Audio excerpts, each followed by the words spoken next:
Today's February 19th, 2021. The call should run from 11 a.m. to approximately 12:30 p.m. Just a reminder that you will be muted upon entry. Please refrain from unmuting yourself during the call. This call will be recorded. Please type any questions for presenters in the chat box or email them to donald.moore@vdh.virginia.gov with the subject line LHD call question. Today's agenda will start off with the VEST update. We'll follow that with the vaccination unit update, with the modeling update, other PH ops, including health information, investigation, surveillance, containment, and informatics and information systems. We'll also have a DCLS update, and then any questions directed to the chat box. We're going to go ahead and start off with the VEST update with Jonathan Kaiser. Jonathan, if you're on the call, please take the session. Thanks, James. Just wanted to take a minute to follow up on a topic that Bob Hicks and Bob Moskoff brought up on the Wednesday fireside chat this week. And that's what we're calling the COVID-19 vaccination event notification form. This is a REDCap survey that Shamira Carr sent out last week to you all, and I'll put the link in the chat here in a second. But essentially, we're asking each of the districts to enter your upcoming vaccination events for the next week into the survey as soon as possible today. So far, we've only received reports from 6 districts. And this information is compiled on Friday afternoons. It goes up to the VEST leadership team. And it's also used in the executive brief that's prepared for the governor. I did want to mention that Clay Ashelman with CHS is working to make the form a little more user-friendly. One of those changes will be that when you select your health department as the vaccine provider, it will automatically add your VTRAX ID. So we're certainly open to any changes that we can make to make your lives a little bit easier.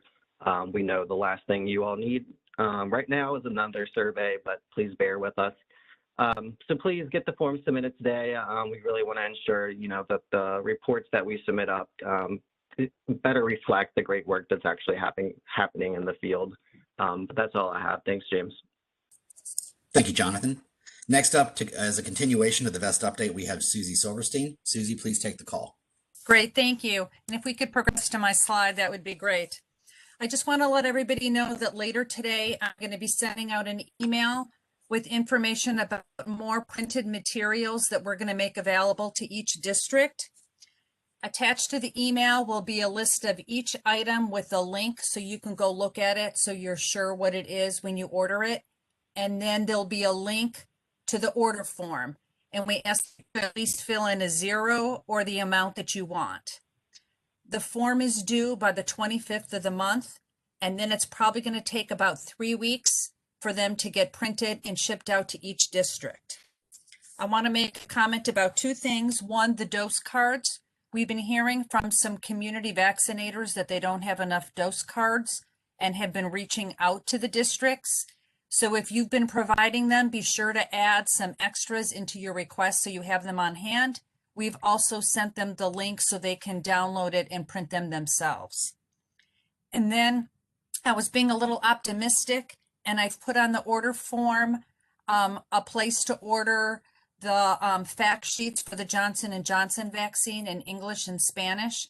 Those might take a little bit longer to come if it gets approved, but I wanted to give you all that opportunity to order them if you'd like them. And I'll be available to take any questions in the chat. Thank you very much. Thank you, Susie. Next up, we're going to have a vaccination update with Marshall Vogt. Marshall, please take the call. Good morning. If we could go to the next slide, I will go over today's agenda and we'll get into it. We'll be talking about inclement weather, some eligibility and access updates, information on the pre-registration tool and the expanded call center, and some updates on the federal pharmacy partnership, both for long-term care facilities and the retail pharmacy partnership program, and then updates from both VAMS and PrepMod. So we'll move to the next slide. Most of the state has been impacted by inclement weather at some point over the past couple weeks as I sit here and watch icicles forming on my power lines. If I lose power, I do apologize. But just to let everybody know, we have seen a considerable amount of delays in vaccine shipments, again, last week and last weekend and into this week. This was not just the Pfizer and Moderna vaccine, but also shipments of ancillary kits and supplies. I think it's important, and the way that you can tell if things have shipped is to watch for that email with a tracking number. And generally speaking, if you don't have a tracking number, you don't have a shipment yet. Saturday shipments are happening, but they're not going to occur if you don't have hours listed on your CDC provider agreement for the weekend. So if it looks like you're closed on Saturday, they're not going to try to ship anything to you. That's what we've been told. As we get more information about this, we'll certainly let you know. We're very hopeful that we can continue to work with you all to make sure that you have enough vaccine. If you have extra vaccine, we can adjust numbers and allocations. I know folks have been talking about that. So stick with us. We certainly know it's frustrating not to be able to get vaccine when you want it and to have to cancel clinics, but thank you for everything you've done to try to put up with the inclement weather and work around it. Next slide, speaking of vaccine clinics, remember, as I say every week now, the ultimate goal is to put vaccine into arms. There is a great eligibility resource on the internal website. If you look at that third bullet, you'll see it there. And that's just a nice resource guide that will hopefully help answer some questions about some of those one-off categories like clergy that work in hospitals versus the community and food service and restaurant workers. Depending on where they work, they fall into different phases of phase 1B versus 1C. So hopefully that document will be a useful resource to you as you are working through eligibility questions. If we go to the next slide, we'll talk about the pre-registration tool and the call center. The pre-registration tool is complete. It is up and it went live. It's, of course, that standardized public-facing data collection instrument. The nice thing about this pre-registration tool is there's also the capability to verify your presence on the pre-registration list. And we know there were some hiccups when the tool first went live in that you had to have the correct case for your name and email address, but I believe they've worked through those issues. It is taking a little while for everybody's data from all of the different health districts to be cleaned and loaded into the system. So people might not be able to verify their presence on the pre-registration list yet, but that functionality is built out and people should have that capability shortly. People should have also received an email and will continue to receive updates acknowledging that they're on that pre-registration list. Districts will have access to this pre-registration data and they'll have support available as needed to pull that pre-registration down, slice it and dice it, and use that to develop their list for individuals that they want to target for their phase 1B clinics.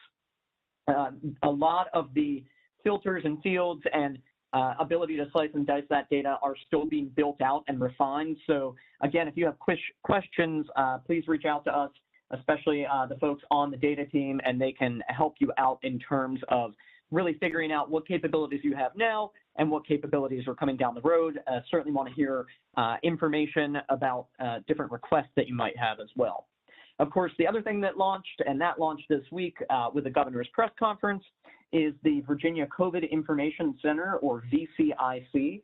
This is an expanded call center, and it actually does have a new number to reach it, which is 1-877-VACCIN-VA. The current 877-ASK-VDH3 number is going to continue to feed into this expanded call center, but we do want to start kind of plugging this new number. Of course, this call center is answering general FAQs, but it's also providing pre-registration support. They can help people work out specific scenarios like I need to verify I'm on the list or I need help pre-registering. But then hopefully they're also going to have the ability, and we're working on refining this, and we've heard a lot of feedback from you, and we appreciate that. If people have very specifics that might need to go back to a local health district, how to connect people back to a local health district to get specific help, like I need to change an appointment, or I had an issue that I need to talk with somebody about. We know that there are some, I don't want to say one-off situations or scenarios, but some more unique scenarios that really need to be addressed by a local health district. And we want to make sure that the call center is getting those back to local health districts while taking a lot of that initial burden off of the health districts in terms of I want to register for a vaccine or am I on the list. Long term, we also want this call center to be able to help people register for a vaccine appointment, to walk them through that registration process, especially if they might not have access to a computer.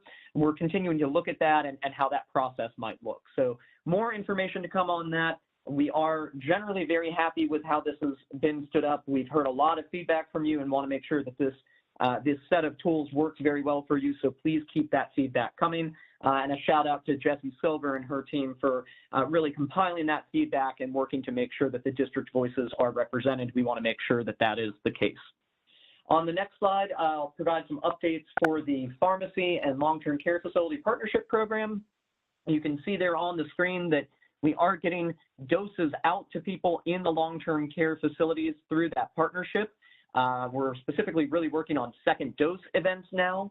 The vaccine for this that is being used is primarily that Kaiser vaccine, as you can see there on the slide. There are some third clinic events that have been occurring, and CVS and Walgreens are providing first doses during those events for anybody who has not been able to get started on their vaccine series yet. But because that is their third and final clinic event, they're not going to be able to return to do those second doses after that visit. So the long-term care facility team is working on a strategy to link long-term care facilities that need those second doses. We're working on that strategy. More information to come on that. It looks like there might be some information going into the chat box about that as well. I think Mike did have some updates.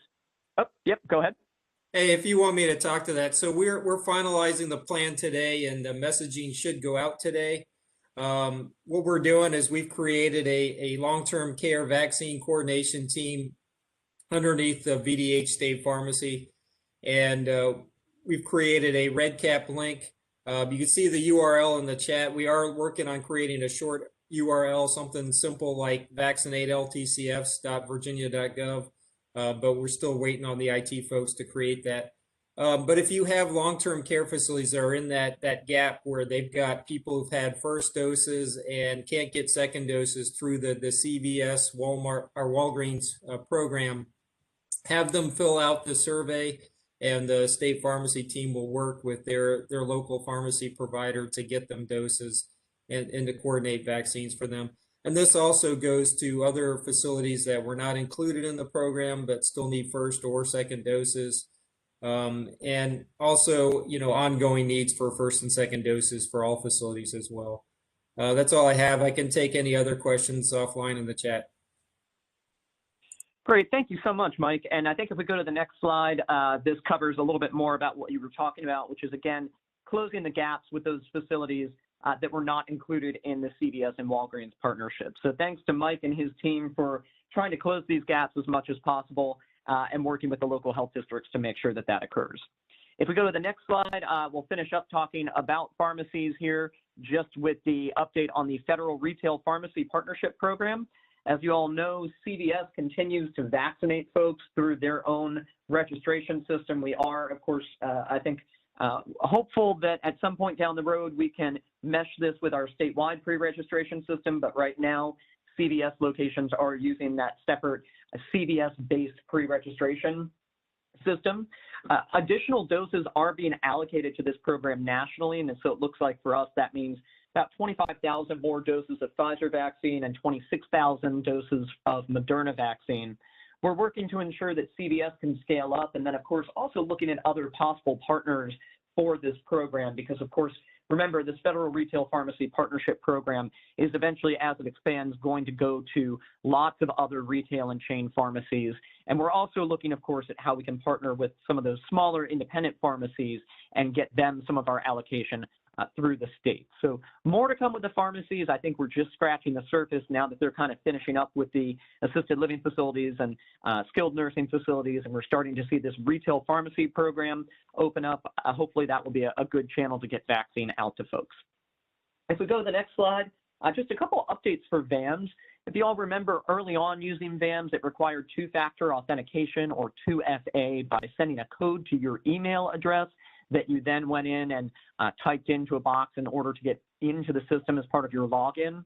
Beginning Friday, February 19th, which is today, this is the deadline for you to go in and make sure that you're ready for two-factor authentication to be implemented again. It's going to be implemented either over the weekend or at the beginning of next week.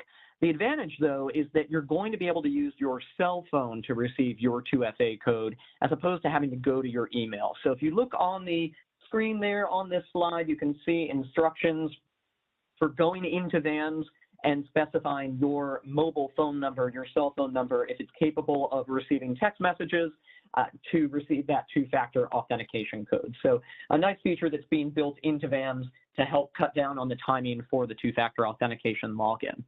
If we go to the next slide, VAMS has announced that they do have a way to support restricted clinic appointment registration. This is a little confusing, so I'm going to give a possible use case, but I think it may meet some needs, but is not going to be a long-term solution. Basically, when you create a clinic in VAMS, it has to be a traditional clinic, possibly a mobile clinic, but I think traditional clinics are really your best bet here. You're able to restrict clinic registration for that clinic to specific employer or organization groups in VAMS. Remember, these employer or organization groups are ones that we create, and then they add in their point of contact, adds in vaccine recipients. So if you had a specific employer or organization, now you could really do a private point of dispensing event for them. The issue is that we've really moved past a lot of these employers or organizations, and now we're looking at these 1B kind of larger, wider categories. So it would be possible if your local health district has created their own employer organization account for loading people in on behalf of an employer or organization, you could use that account and enter recipients and restrict them to a specific clinic. But the real problem is that, and you probably know, you can only have one user with one email address in that employer or organization portal. So you can't own a whole bunch of different employers or organizations. So it makes this workaround a little bit more difficult.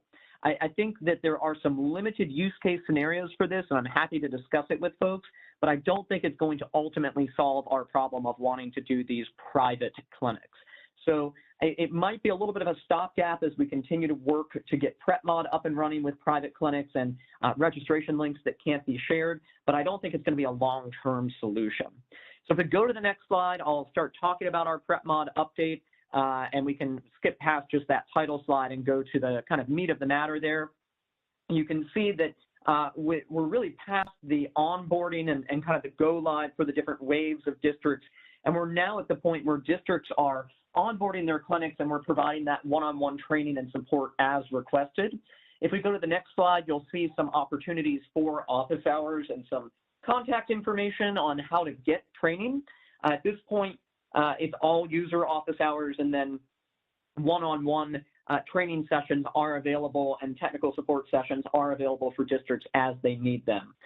We do think that PrepMod is going to be kind of the ultimate system that we're looking at using statewide, but we realize that districts do need some extra time to onboard to PrepMod. So if VAMS is working for you, if your current way of doing things is working for you, please keep doing that, but please do try to think forward down the road, even if it's several weeks out, about how you can integrate PrepMod into your workflows. And if we go to the next slide, I think one of the biggest pain points for PrepMod, and we have certainly heard it, and we are really working intensively with the developers and the vendor, is the fact that you need to be able to bulk upload people to a specific clinic that is a private clinic only for that group of people. So in other words, restricting your clinic registrations. And we know that this feature has had some fits and starts. We also know that the registration link is still shareable. PrepMod is aware of that, and I want to emphasize that there are many other states using PrepMod that also need this use case scenario. So PrepMod is hearing this not just from us, but from many other states, and has devoted all of their enhancement resources to making these sorts of things work. So they are going into staging here, hopefully today, for some of these private clinic search features and some of the enhancements that they've continued to make to these private registration links. And we're hopeful that they will go into production as quickly as we can get them into production. So we do believe that in the long run, PrepMod will work in terms of being able to bulk upload a list of people that you pull down from this pre-registration data system. It will send them a unique non-shareable link where they can register for that specific clinic that you've designated for them, and then they'll be able to make an appointment, go through the motions, and actually get their vaccine. We know it's not there yet, but we really do believe that this system will get there. However, again, if something else right now is working for you as you start exploring PrepMod, please keep using that because we don't want to hamper vaccines getting into arms. We certainly want to continue to allow you all to do the great work that you've been doing. One final note on PrepMod here, if we go to the next slide, just a few housekeeping items. Please remember to use that save and submit feature at the end of clinic operations because that's going to help make sure that that data gets to VIS for up-to-date tracking. Second dose clinics, it's best practice to go ahead and name those intentionally and schedule patients for their second dose before they're leaving their first dose clinic. And yes, that helps us basically kind of make that bridge of first to second dose appointments. And I think helps people understand that that specific second dose clinic in PrepMod is for a second dose. And of course, when you're adding organizations and providers in, please make sure that you're validating that VIS org code with the PrepMod team, especially because that helps make sure that the data gets back to VIS correctly. And then some districts are using variable lot numbers, multiple lot numbers rather, in their clinics.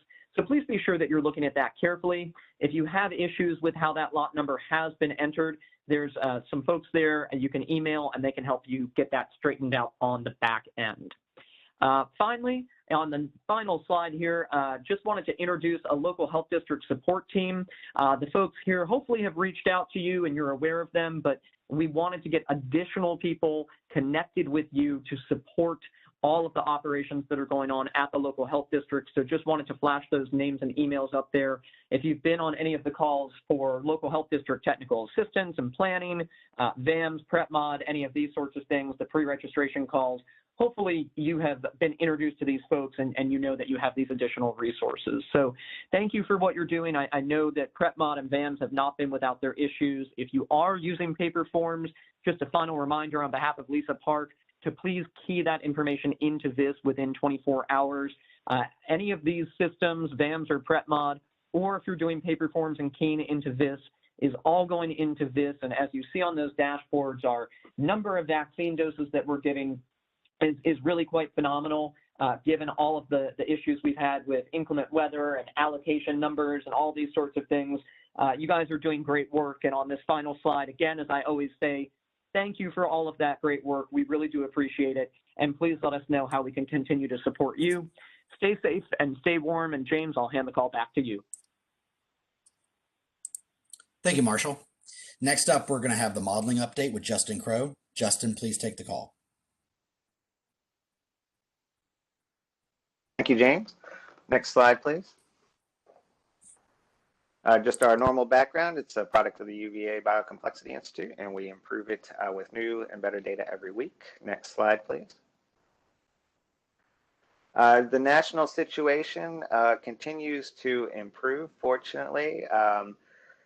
Currently looking at the trajectories, nationally we've seen a pretty sustained decline in case numbers since early January, late December, and that's continuing. Most states in the nation are about half are in declining trajectories and about half are in plateau trajectories. Some states have gotten to very low case numbers, so are getting to that plateau phase. So overall, nationally, the situation continues to improve. Next slide, please. A little closer to home, we're seeing the same improvement. Really, we saw high case levels in the 70s across the board. Now we have a couple back down from our very high case loads down into high case loads, the District of Columbia and Maryland, and several are also approaching that high case load range. North Carolina, Kentucky still are in the 30 cases per 100,000. Range. Virginia is also in the 30 per 100,000 range, but cases are improving. Currently, Virginia has the cases per 100,000 weekly are exceeding the national levels. However, this is kind of different from our performance generally during the pandemic. Have been better, so we're kind of a little bit behind, but are also declining. Next slide, please. Within the state, we continue to see declines as well. I think last week I noted that the scale on this has gone down to 40 cases being that bright yellow. It had been up to 80 just a few weeks ago. Currently, only 17% of counties have more than 40 cases per 100,000. Just a few weeks ago, it was up in the high 80s and no cases have more than 100 cases per 100,000. So that is declining as well. The case levels, the high case loads, continue to kind of be in the south, in the eastern part of the state. Next slide, please.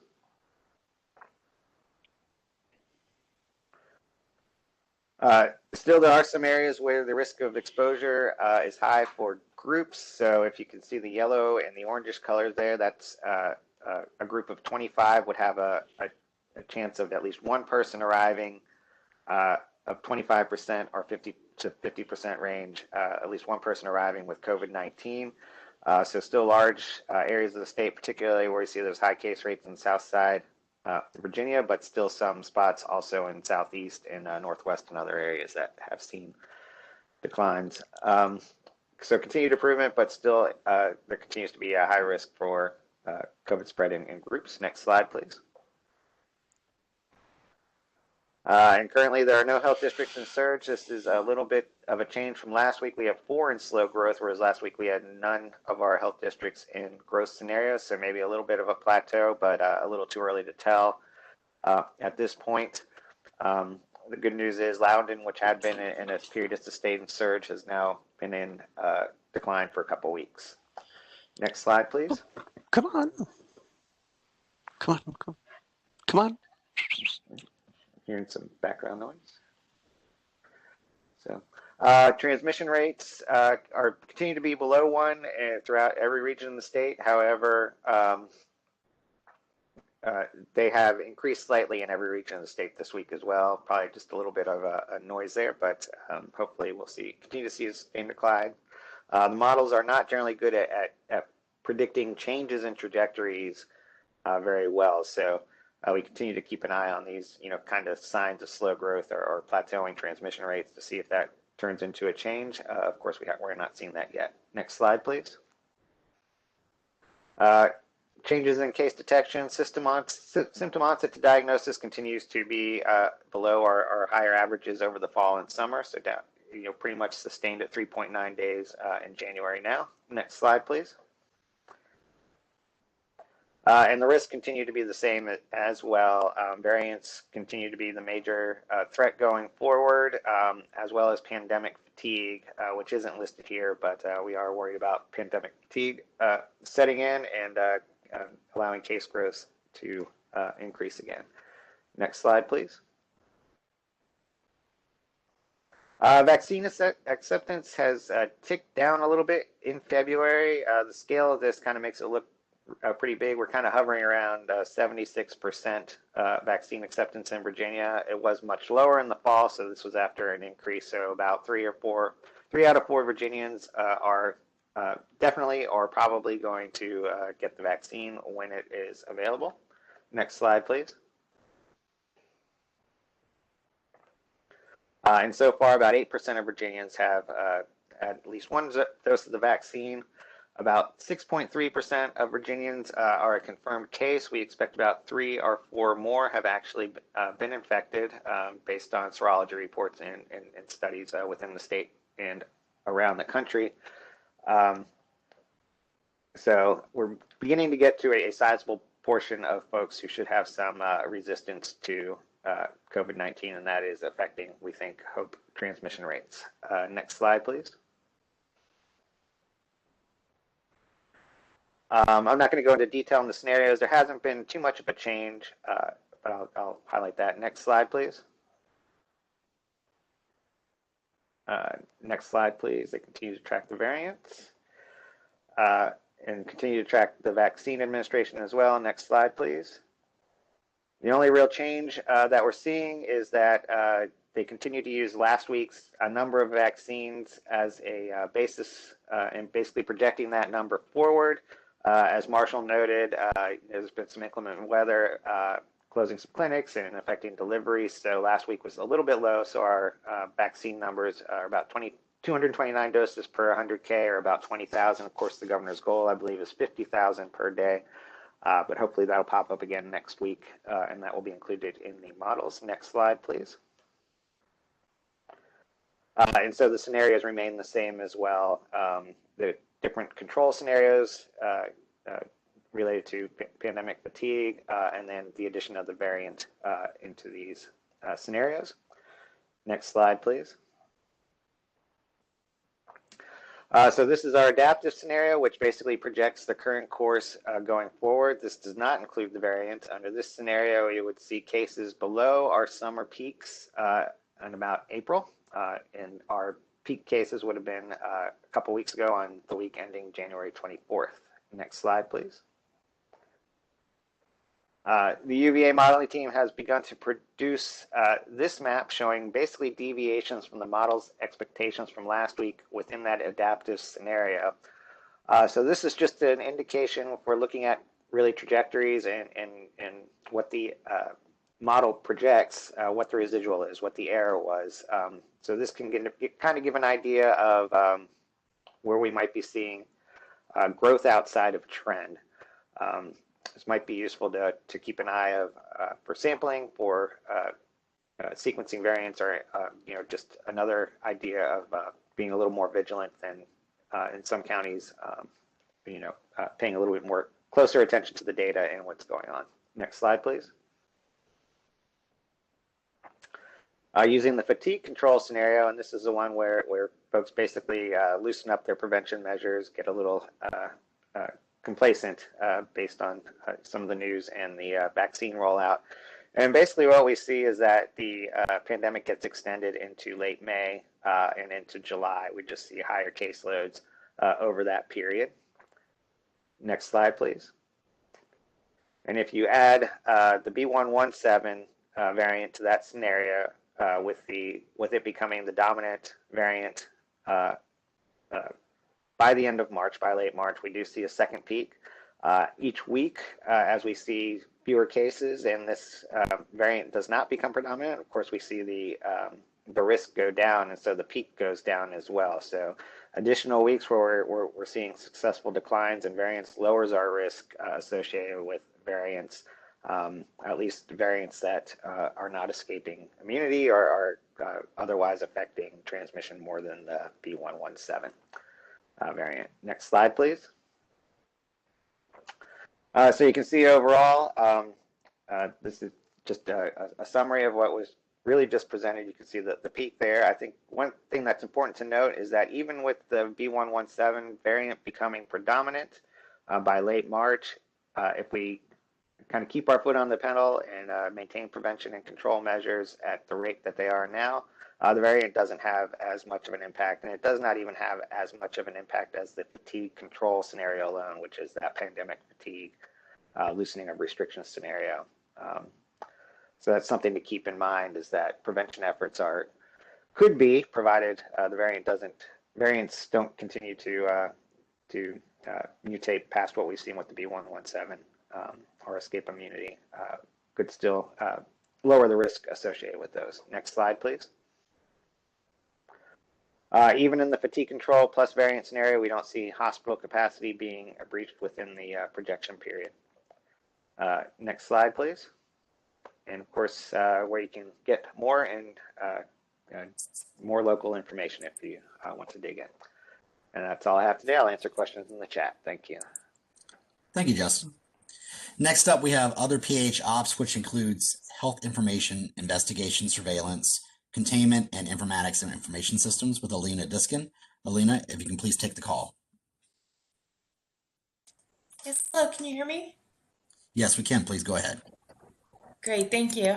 Hi, everyone. I'll be providing the updates today on behalf of the Public Health Operations team. Today, we have updates from infection prevention and control, health information, surveillance, investigation, informatics, and some information about the Virginia Plan for Variants of Concern. So in terms of the infection prevention and control team, recruitment is ongoing for the regional infection preventionists for the Northern, Northwest, and Eastern regions. There's a new document, Positive Behavioral Control Checklist for long-term care facility staff interacting with residents with cognitive and emotional challenges, that has been posted to the Long-Term Care Task Force page. Additionally, CDC wants to hear about outbreaks in long-term care facilities where residents and staff have been fully vaccinated, in addition to prioritizing isolates for whole genome sequencing as appropriate. Please reach out to the HAI team when these outbreaks have been identified. Next slide, please. As mentioned last week, CDC updated their interim clinical considerations for use of mRNA COVID-19 vaccines to include quarantine recommendations for vaccinated persons. For the general public, vaccinated persons with an exposure to someone with suspected or confirmed COVID-19 are not required to quarantine if they meet all of the criteria listed. These strategies can also be applied for healthcare personnel. However, exposure, if the healthcare personnel has a high-risk exposure, and staffing shortages must be taken into account. Of note, exposed healthcare personnel would not be required to quarantine outside of work.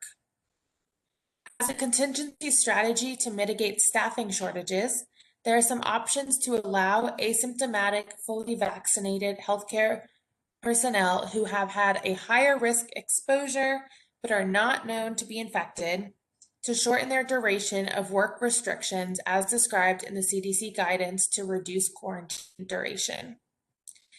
In addition, asymptomatic, fully vaccinated healthcare personnel who have had a higher risk exposure but are not known to be infected can also be allowed to work on site throughout their 14-day post-exposure period. Otherwise, if there is not a staffing shortage, asymptomatic, fully vaccinated healthcare personnel who have had a higher risk exposure but are not known to be infected should continue to quarantine during their 14-day post-exposure period. Additional CDC FAQs are expected to be posted soon on this topic. Next slide, please.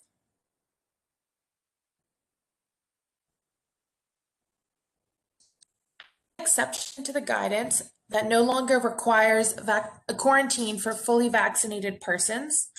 Fully vaccinated patients and residents in healthcare settings should continue to quarantine following an exposure. This exception is due to the unknown vaccine effectiveness in this population, the higher risk of severe disease and death, and challenges with social distancing in healthcare settings. Although not preferred, healthcare facilities could consider waiving quarantine for vaccinated patients and residents as a strategy to mitigate critical issues like lack of space, staff, or PPE to safely care for exposed patients or residents when other options are unsuccessful or unavailable. The infection control team has already received several long-term care questions this week. Have there been any updates on guidance related to the need to quarantine residents with TBP if fully vaccinated? For new admissions, yes, continue to quarantine for 14 days. This was clarified yesterday by CDC. About following dialysis off-site, it depends, and we will work to clarify with CDC. And following other outpatient appointments, it depends, and again, we'll work to clarify with CDC. And finally, is quarantine required for fully vaccinated assisted living facility residents after an on-site family visit or non-medical outing? It depends. The next steps include continuing ongoing discussions with CDC and updating VDH guidance documents. Next slide, please. Illustrate long-term care facility outbreaks reported each week since the start of the pandemic by the 5 health planning regions. The data is from VOS as of February 16th. As you can see, the long-term care facility outbreaks in regions have shifted over time.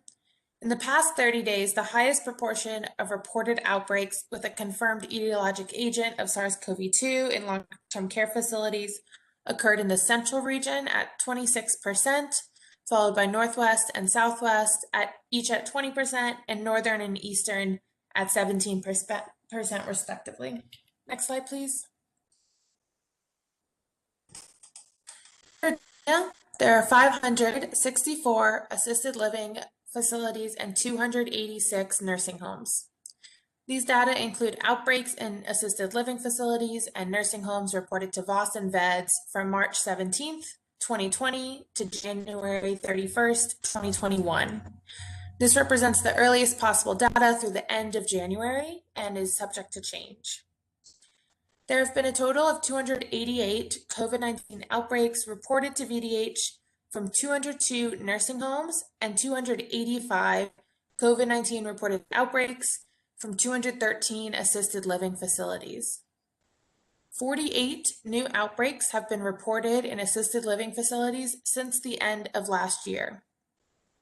There have been 6,293 COVID-19 outbreak-associated cases in assisted living facilities among staff and residents, and of those cases, 597 have died. Since December, outbreaks reported in assisted living facilities have exceeded those reported in nursing homes. Next slide, please. And here, the slide illustrates the number of new resident cases, the red line, and the number of resident deaths, the orange line, reported each week from Virginia nursing homes to the National Healthcare Safety Network. The number of new reported resident cases have been steadily decreasing the past few weeks, with the week ending January 31st having the lowest weekly count since the end of November. The number of resident deaths reported each week is decreasing as well, with 108 deaths reported during the week ending January 31st. Next slide, please. Moving on to our surveillance section, there have been over 2,500 confirmed outbreaks created in VOS. 36% are in long-term facilities, 23% are in businesses and workplaces, and 16% in education settings. Next slide, please. A total of 56 outbreaks were reported in VOS last week with a confirmed etiologic agent of SARS-CoV-2. Last week, the most outbreaks were reported in the northern region with 21 outbreaks reported, 20 outbreaks reported in central, 16 in northwest, 12 in eastern, and 1 in southwest.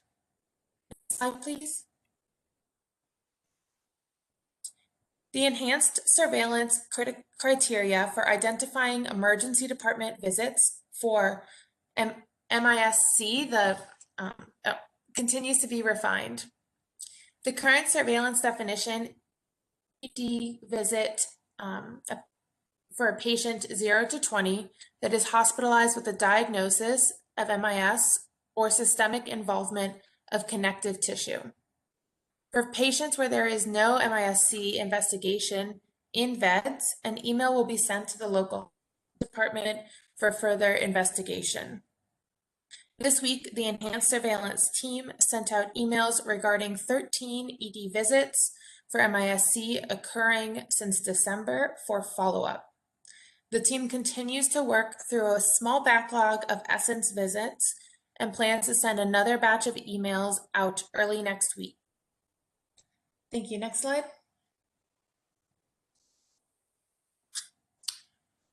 To restate again this week that at this time, local health departments are strongly encouraged to move away from case investigation and contact tracing prioritization and evaluate the resources that would be needed to maximize your case patient follow-up, your contact elicitation, and contact follow-up.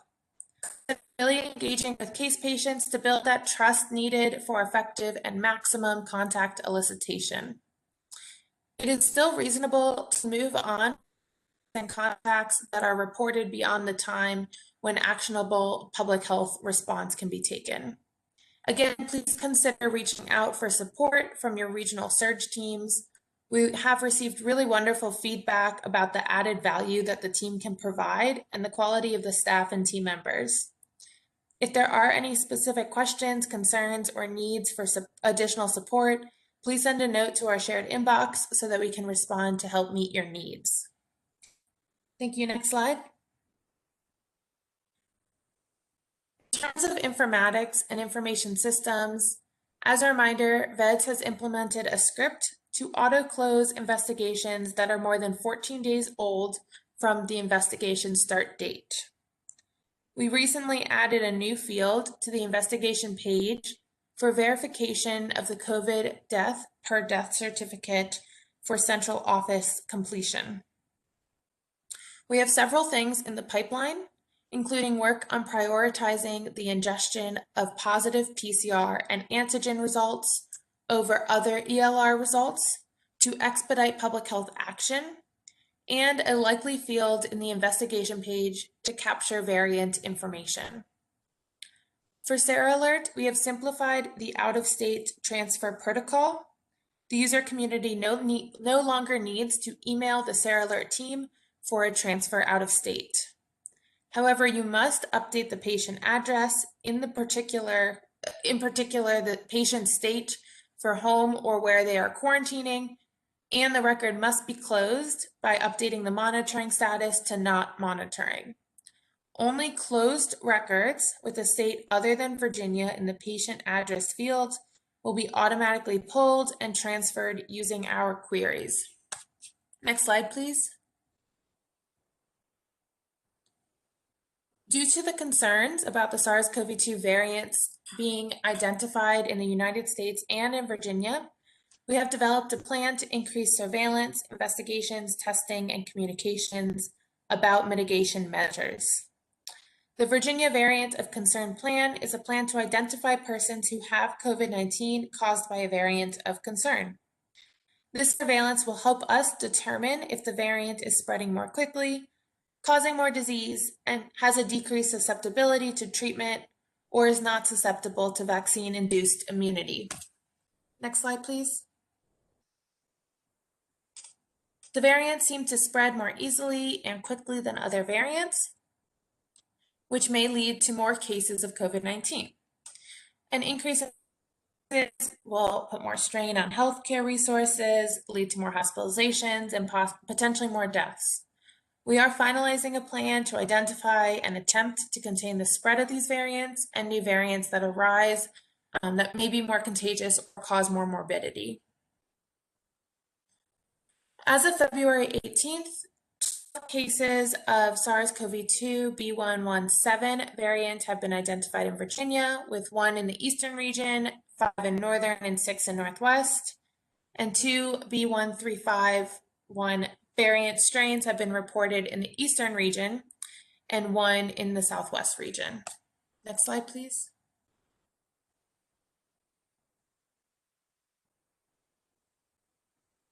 Next slide, please. To enhance testing and identification of variants of concern, we ask that you request specimens to be sent to DCLS for whole genome sequencing testing in the following situations: outbreaks with evidence of unusually rapid transmission, particularly those in congregate care facilities, cases with a concerning travel history or living with or working with a person with such travel, cases with symptomatic infection post-vaccination, cases with suspected reinfection, cases with particularly severe disease and without underlying risk factors or conditions, or close contacts of a case with a reported variant of concern. Next slide, please.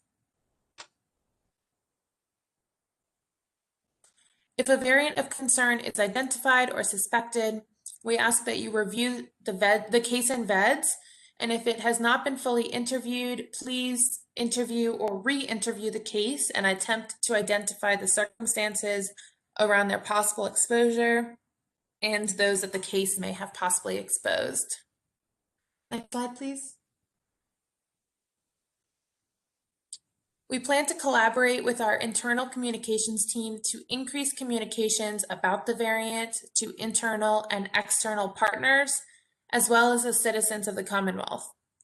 We plan to integrate messaging into existing vaccination and mitigation campaign efforts to include messaging about the importance of heading off the new, more transmissible strains by getting vaccinated, wearing a mask, and avoiding social gatherings outside of your immediate household.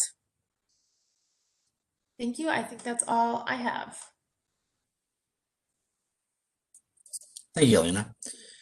Next up is the DCLS update with Catherine McCombs. Catherine, can you please take the call?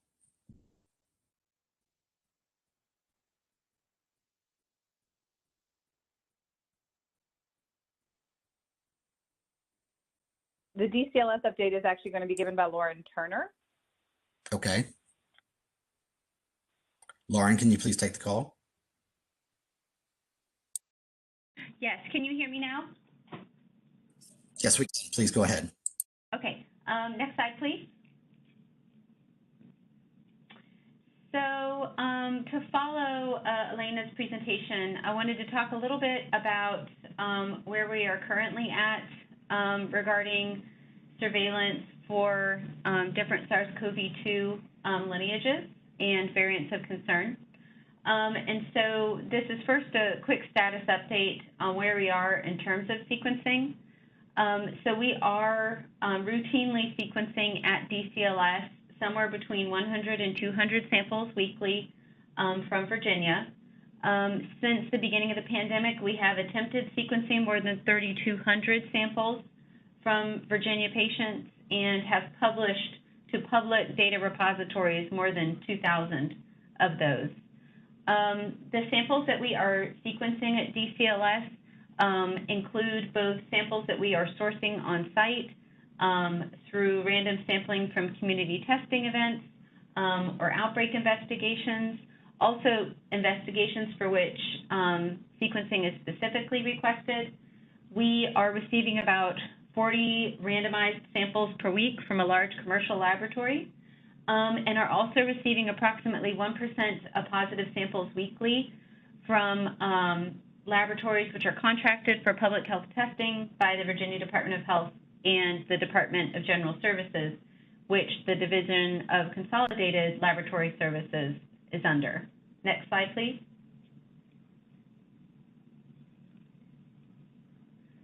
So through these sequencing efforts, we have come to this point.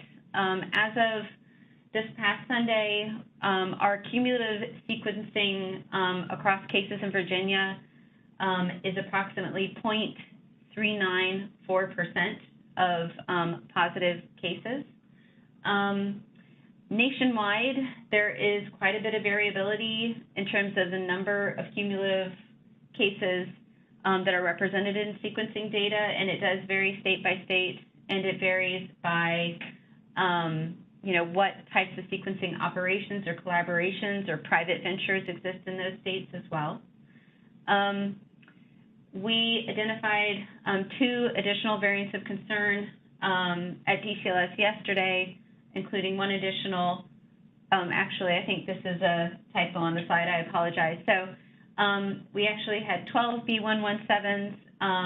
We found out this morning that the 12th is actually a resident of DC, and we have 3 B1351s and no P1s identified yet.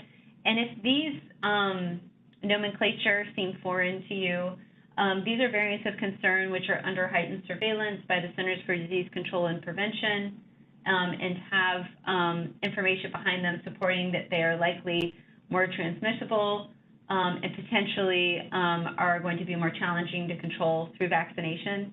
And we did a fireside chat last week which was recorded that goes into more detail about these specific variants of concern. Next slide.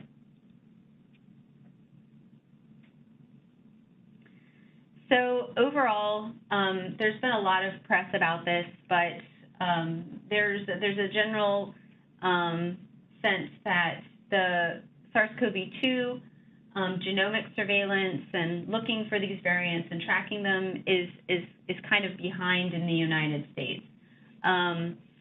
There are countries that have a stronger, more nationalized healthcare system that have been able to better correlate and do targeted sequencing within their confirmed SARS-CoV-2 cases. While the United States has a strong sequencing capacity and public health laboratories, I do not think this was kind of an initial point of emphasis during the pandemic response, but it has quickly emerged as a focal point as we do understand more about mutations, and in particular mutations which are significant in combination. And so because of this, there have been some new initiatives that have been rolled out and have targeted funding by the CDC to try to enhance the sequencing of SARS-CoV-2 for the surveillance of variants of significance.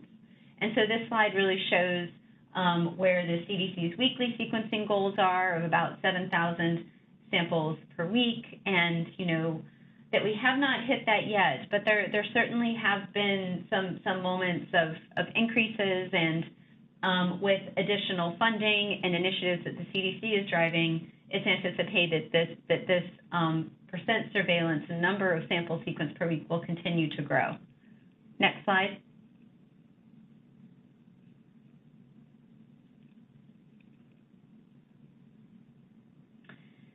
So there are several strategies underway to accomplish this. Speaking about DCLS specifically, we are continuing to invest in our infrastructure and instrumentation and scientist capacity with the goal of scaling to about 400 SARS-CoV-2 samples per week within the next 4 months. The CDC, as I mentioned, has several initiatives that are ongoing. One is a targeted collection of samples from each state that is happening weekly. Initially, CDC started out requesting about 10 samples every 2 weeks, and based on population size, has now adjusted that request. And so DCLS is currently sending at least 15 samples weekly from Virginia. These are usually selected out of community testing events, so they provide some randomized data. And we are shipping these for sequencing by the CDC. We do have the ability to download the sequence identifiers after the sequencing is done there, and can add these to our own data and information repositories. CDC has also established commercial contracts allowing for the sequencing of about 24,000 samples in the month of February. This is with 3 different contracted laboratories. Several of the variants of concern that we have identified in Virginia in the past month have been identified through this commercial contracting done by the CDC. The contract defines that the state of residence for these patients must be notified when a variant of concern is identified, and to allow for the public health investigation and communications to take place. And after that point, the sequences will be published to the public national and international repositories for use by the international public health community. So one of the new strategies that I did want to talk about is that we are now in the process, DCLS, of engaging with centers around the state that have sequencing and bioinformatics capacity and expertise and access to SARS-CoV-2 positive specimens, with the goal of building a SARS-CoV-2 sequencing network in Virginia to further increase our surveillance capacity. Next slide.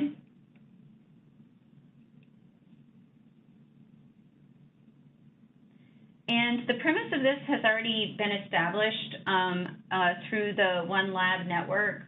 This is a contracted network of laboratories that are under contract with the Department of General Services to provide public health capacity and surge capacity testing. There are sites that are part of this network in each of the 5 regions of the state. And so we have already seen that this type of distributed testing model can be successful. And so we would like to build on this further by strategically engaging sites for the purpose of SARS-CoV-2 sequencing, which is the modality needed to do this variant identification. Next slide.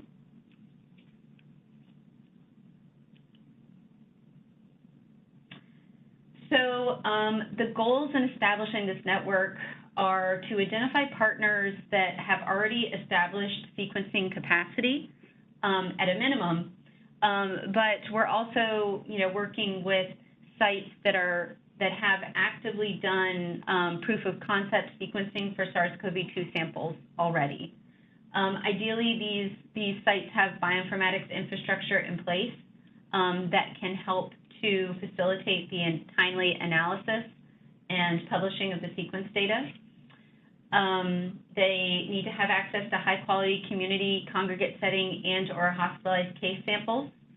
and the ability to sequence samples within 2 weeks of collection, because we're really interested in having a timely surveillance window and keeping tabs on what's happening within the communities.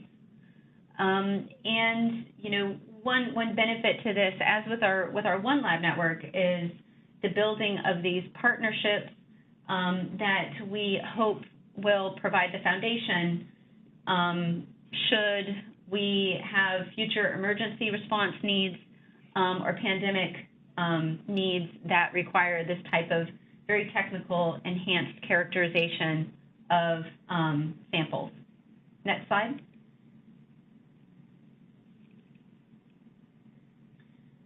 So I talked a little bit about this network, which we're calling the VAS3 network, and this would be public health funded. So in a three-pronged approach, this falls under what is on the slide as component A, which includes DCLS and academic hospital centers, which are the centers that I alluded to that have the sequencing capacity, bioinformatics expertise, access to samples. We're also hoping eventually that the Fairfax County Health Department Laboratory can also contribute to this network, but they do have some time ahead of them setting up sequencing operations and infrastructure to help to support that. There's also a possibility that we may work with private contracted laboratories, although we do not have those contracts in place yet. But there are other activities that are ongoing as well that I do want to talk about. Within this three-pronged approach and what we see evolving within the Commonwealth, we also have the development of universities, startups, private hospitals that are also independently sequencing. They're not receiving funding for this from DCLS or VDH or as part of a public health funded venture. Oftentimes they have seed money or other institutional dollars that they're putting into these efforts. And organically, I think this is going to become more and more common as these different institutions grapple with the question of variants within their populations, incidents, and how they can use this additional data to understand transmission and risk. So we have heard from several sites that are doing this right now, and we are actively at DCLS trying to engage these sites, and including the central office of VDH as well, so that we can communicate with them, how we would like to have access to information and how to report findings when they occur that are significant. So we realize that people are going to want to do this work, and we would never discourage it. But I think at this point, our level of engagement with these sites that may be sequencing independently is to really promote the benefit of data sharing and access. The third component that we're working on is really trying to work with targeted regional hospital partnerships to have representation of underserved or high-risk communities. And so we are working on identifying partners in each of the 5 regions of the state with specific laboratories or hospitals to receive a proportion of samples that are positive for SARS-CoV-2 at those institutions weekly to have ongoing sampling there as well. Next slide.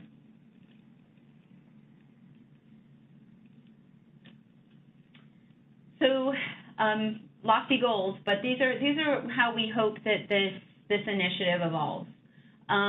We're already all over midway through February, and so at this point, DCLS is the primary public health sequencing institution in the state.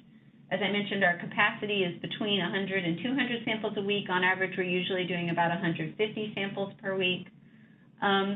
But our goals escalate from there. So in March, we're hoping to have our memorandums of agreement established with the public sequencing institutions and to distribute our initial awards to help to fund that initiative, and to have defined completely our data sharing plan with these sites. And so with the sites coming on in March, we should be between 150 and 500 samples per week. in the April-May timeframe, we should be at, across this network, 500 to 1,000 samples per week. And our hope is to have the capacity of about 1,000 samples per week across the network through the timeframe that we've defined for this initial agreement, which is December 2021. Next slide.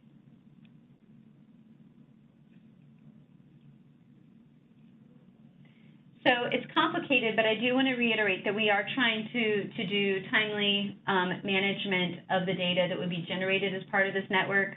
We have a couple things going on. We're going to have the sequencing partners generating sequence data.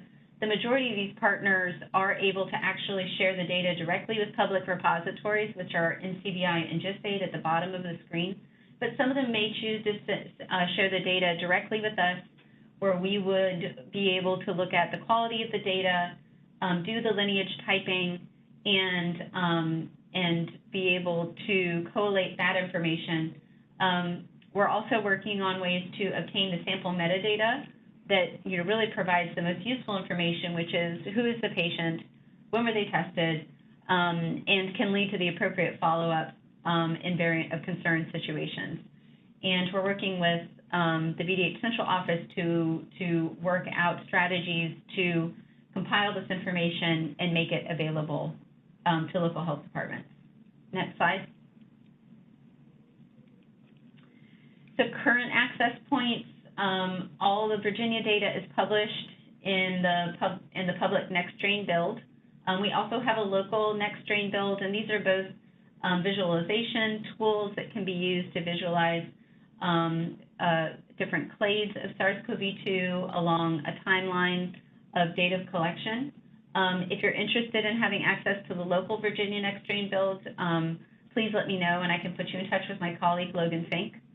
And then we also publish the raw sequence data to the National Centers for Biotechnology Information.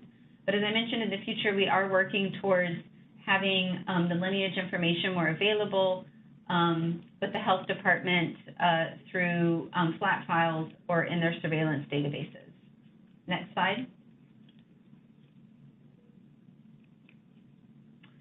And with that, I'll just conclude this. My contact information is on the slide, so please reach out should you have any additional questions. Thank you, Lauren. With that, that concludes today's session. We're going to follow up with any questions and answers now in the chat box. If you joined the meeting by WebEx, please type any questions for presenters in the chat box. If you joined the meeting by phone, please email your questions to donald.moore@vdh.virginia.gov with the subject line LHD call question. We'll leave the chat box open and the call open for another 15 minutes or so to make sure that there's no additional questions coming in. As we see those start scrolling back, then we'll go ahead and end the session for the day. I hope you have a great weekend, and thanks for joining.